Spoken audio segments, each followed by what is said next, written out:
नमस्कार मंडळी, स्वागत आहे तुमचं माझ्या चॅनलवर। आज एक अशी छोटीशी लहानपणीची आठवण सांगते तुम्हाला पोह्यांविषयी।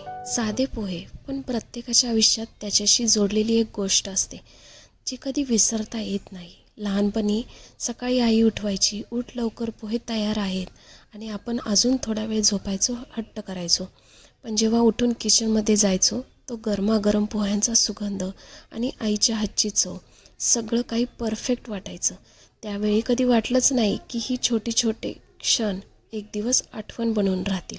आज आपण सगळे मोठे झालो, आपल्या आयुष्यात काम आहे, जबाबदाऱ्या आहेत, पण वेळ नाही। आपण सतत काहीतरी मोठं मिळवण्यासाठी धावत असतो, करिअर, पैसा, सक्सेस, खूप काही।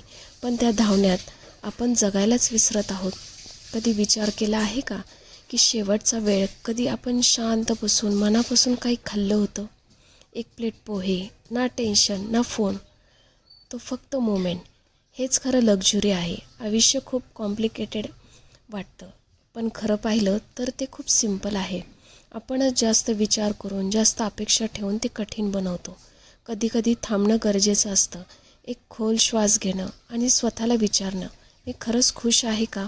कारण शेवटी मोठं घर, मोठी गाडी हे सगळं टेम्पररी आहे, पण आईच्या हातची चव, घरचं वातावरण आणि असे छोटे क्षण हेच कायम लक्षात राहतात। म्हणून थोडा वेळ स्वतःसाठी काढा, स्लो व्हा आणि पुन्हा एकदा त्या छोट्या आनंदांना जगा। एक प्लेट पोहे घ्या आणि स्वतःला आठवण करून द्या, आयुष्य मोठ्या गोष्टीने नाही तर अशा छोट्या क्षणांनी सुंदर बनतं। तर मी आज माझ्यासाठी वेळ काढून एक प्लेट पोहे घेतले आणि त्या जुन्या क्षणांना पुन्हा उजाळा दिला। या धकाधकीच्या वातावरणात एक श्वास घ्या। थँक्यू।